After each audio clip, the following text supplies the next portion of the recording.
Hello everyone, my name is Nivesh Kashyap. I'm student at Faculty of University of Delhi. So in this video I will talk कि आपको जैसे कि DOLB का जो exam है 19 अक्टूबर को है, तो आपके पास रफली 10 डेज का टाइम है।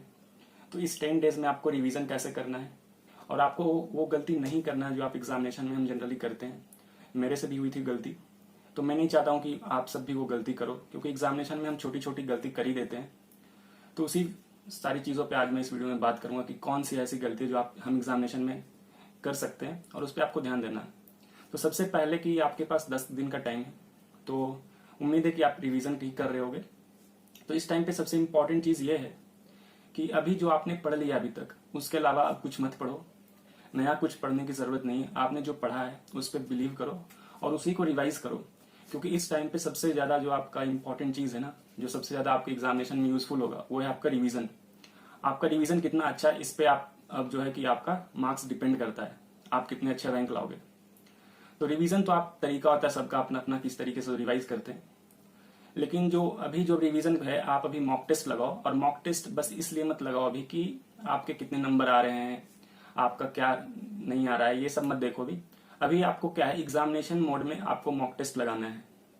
एग्जामिनेशन मोड कहने का मतलब ये हुआ कि फॉर एग्जाम्पल जैसे 2 घंटे का एग्जाम होता है, उसी तरीके आप 2 घंटे प्रॉपर बैठो और बिना रेफरेंस लिए, चीटिंग बिना किए हो, आप 2 घंटे वो एग्जाम मॉक टेस्ट को लगाओ। और मॉक टेस्ट में ये देखो कि कितने नंबर आ रहे हैं, ये इंपॉर्टेंट तो है ही। इसके अलावा ये देखो कि 2 घंटे में आप पेपर कंप्लीट कर पा रहे हो या नहीं कर पा रहे हो, आपको कौन से सेक्शन में ज्यादा टाइम कंज्यूम हो रहा है आपका, उस चीज पे आप ध्यान दो। आपकी एक्यूरेसी क्या है, आप अटेम्प्ट कितना कर रहे हो, कितना सही हो रहा है, कितना गलत हो रहा है। तो अभी क्या है, ये सब चीज पे आपको ध्यान देना है। ये छोटी छोटी चीजें हैं, लेकिन आपको क्या है, इस पे ध्यान देने की जरूरत है। क्योंकि कभी कभी एग्जामिनेशन में क्या होता है कि पेपर आपके अकॉर्डिंग नहीं आएगा, आपके मॉक टेस्ट के अकॉर्डिंग नहीं आएगा पेपर, कि आपका अगर 250 नंबर आ रहा है तो हमेशा वहां पे भी 250 नंबर आए। तो आपको इस बात का ध्यान रखना होगा कि आप कितना अटेम्प्ट ले रहे हो, कितना सही हो रहा है, यानी कि एक्यूरेसी।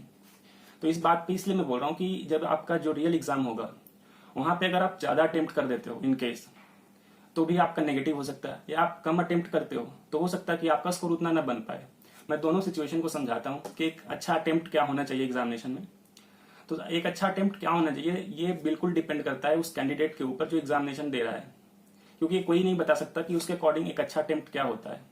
हो सकता है वो 85 क्वेश्चन अटेम्प्ट करे, 90 करे, हो सकता है कोई 75 करके ही एग्जामिनेशन क्लियर कर ले।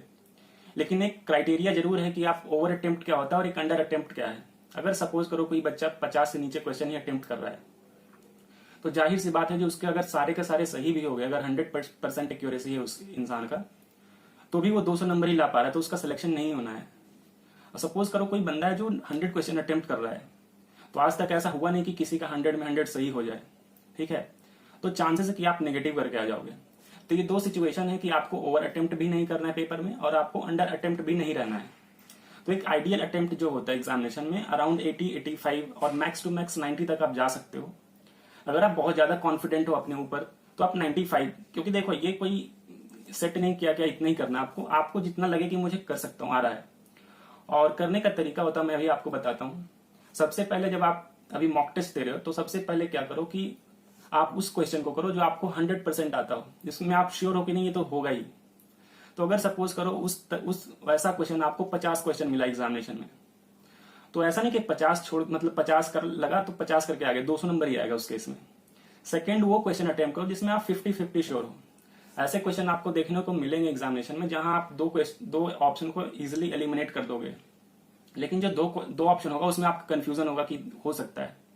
तो जब सेकेंड टाइम आप जब अटेम्प्ट करते हो तो उन ऐसे क्वेश्चंस को अटेम्प्ट करो जिसमें आपका कंफ्यूजन है, एटलीस्ट 50% चांस है उस क्वेश्चन को सही होने का, तो उस क्वेश्चन को आप देख सकते हो।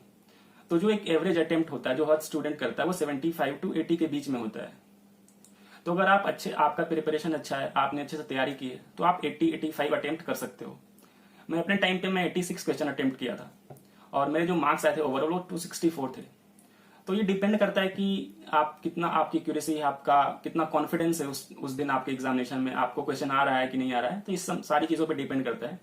तो मेरा कहने का मतलब ये है कि आप ओवर अटेम्प्ट ना करें। अगर आपको लग रहा है कि आप 80-85 मतलब सेटिस्फाइड हो कि हाँ मतलब 70-75 क्वेश्चन मेरे सही हो रहे हैं, तो ठीक है, 10-15 क्वेश्चन का मतलब मार्जिन लेके चलते हैं लोग। उतना गलत होता ही हर एक का, ऐसा 100% के साथ कोई नहीं जाता एग्जामिनेशन में कि 70 का 70 सही हो, ऐसा हो ही नहीं सकता है। माइनर मिस्टेक्स हम करते ही हैं। दूसरी गलती जो हम करते हैं कि हम क्वेश्चन को सही से नहीं पढ़ते हैं। सही से पढ़ने का मतलब ये नहीं कर रहा हूं कि आप नहीं पढ़ते हो, मेरा कहने का मतलब है कि आजकल जो ट्रेंड है, आप प्रीवियस ईयर में भी आपने अगर देखा होगा, आपने अगर क्वेश्चन को सॉल्व किया होगा तो कि वहां पे जो क्वेश्चन होता है ना, जैसे सिंपल पहले क्या होता था कि क्वेश्चन आता था कि which of the following is correct, तो आपको 4 ऑप्शन है, सही चूज करना है। अब क्या करता है, कहता है which of the following is not correct. जो वो नॉट वर्ड है ना, कभी कभी हम जल्दीबाजी में या पैनिक की वजह से या टाइम कंस्ट्रेंट होता है तो उसकी वजह से हम छोड़ उस नॉट पे ध्यान नहीं देते हैं। तो कभी कभी क्या करते हैं, हम क्वेश्चन को उल्टा समझते हैं और टिक कर देते हैं। तो इस चीज पे आपको ध्यान रखना है। दूसरी बात की जो मैंने बताया 50-50 का जो लगता है क्वेश्चन में कि आप 50-50 चांस है कि सही हो सकता है, गलत हो सकता है, तो उस क्वेश्चन को मेरे हिसाब से अगर आप अटेम्प्ट कम है, अगर आप 50-60 के अटेम्प्ट तक ही कर पा रहे हो, तो आपको उस क्वेश्चन को भी अटेम्प्ट करना चाहिए मेरे अकॉर्डिंग। क्योंकि अगर आप प्रोबेबिलिटी भी देखो तो अगर 10 क्वेश्चन करते हो तो 3-4 भी अगर सही हो गया तो आप पॉजिटिव में ही रहोगे। अगर 10 में से 3 क्वेश्चन भी आपका सही होता है, तो सपोज करो 3 क्वेश्चन सही हुआ, 10 में से 7 आपने गलत कर दिया, तो 3 का आपको 12 नंबर मिलेगा और -7, फिर भी आप जो है 5 मार्क्स जो एक्स्ट्रा आपका रहेगा। तो एक एडवांटेज होता है 50-50 का आप अटेम्प्ट लेना चाहिए मेरे अकॉर्डिंग। बाकी आपको जो सही लगे वो करो। दूसरी बात, जब हम एग्जामिनेशन सेंटर पे जाते हैं तो वहाँ पे बहुत लोगों का नेचर होता है कि वो डिस्कशन करना शुरू करते हैं कि आपने क्या पढ़ा, मैंने ये टॉपिक नहीं पढ़ा, ये किया, ये वो किया, मतलब इस तरीके से। तो वो सब डिस्कशन में आपको नहीं पढ़ना है, क्योंकि वो होता है कभी कभी क्या होता है, पैनिक हो जाते हो। कोई बोलता है कि यार मैं तो ये पढ़ के आया हूँ, मैं लक्ष्मीकांत पूरा कंप्लीट करके आया हूँ, वगैरह वगैरह सो। तो क्या होता है, हम क्या होते हैं, थोड़े से डिमोटिवेट हो जाते हैं उस टाइम पे। तो इस चीज से आपको बचना है। दूसरी बात की, जब आप एग्जामिनेशन में जाते हो तो कभी कभी ऐसा होता है, जानबूझ के एग्जामिनेशन का पैटर्न ऐसा होता है कि स्टार्टिंग के 15-20 क्वेश्चन टफ होते हैं, थोड़े से टफ दिए जाते हैं जानबूझ के, या फिर टाइम कंज्यूमिंग होता है। बेसिकली आप अगर रीजनिंग का क्वेश्चन देखो तो जनरली क्या होता है कि अगर वो स्टार्टिंग में आ गया तो आपका टाइम कंज्यूम करेगा। तो इस बात को ध्यान रखना है कि पैनिक नहीं होना है स्टार्टिंग के क्वेश्चन को देख के कि यार क्वेश्चन टफ आ गया है। आपको पेशेंस बनाए रखना है लास्ट के, जब तक आप 100 क्वेश्चन तक नहीं पहुंच जाते हो। क्योंकि ये बिल्कुल मतलब कॉमन, ये इंसान का साइकोलॉजी होता है कि डर जाता है इंसान, पैनिक होता है एग्जामिनेशन में, क्योंकि होता है उम्मीद एक होता है कि पास होना है, तो उसकी वजह से। लेकिन आपको पैनिक नहीं होना, बिलीव करना अपने प्रिपरेशन के ऊपर। और अगर आपको जेन्युइनली लग रहा है कि क्वेश्चन टफ है तो ज्यादा अटेम्प्ट मत लेना उससे, क्योंकि अगर आपको सारे क्वेश्चन टफ लग रहे हैं तो 2 ही केस हो सकता है, या तो सच में क्वेश्चन टफ है या आपने पढ़ाई नहीं की है। लेकिन ये बात आपको पता होगी कि अगर आपने पढ़ा अच्छे से फिर भी आपको क्वेश्चन टफ लग रहा है, तो उस केस में 90 अटेम्प्ट लेना, 95 अटेम्प्ट लेना सही नहीं होता। क्योंकि जाहिर सी बात है, अगर क्वेश्चन पेपर टफ है तो कट ऑफ नीचे होएगा ही होएगा, ये तो गारंटी है। तो उस केस में आपका 75 अटेम्प्ट भी, 80 अटेम्प्ट भी सही अटेम्प्ट होगा।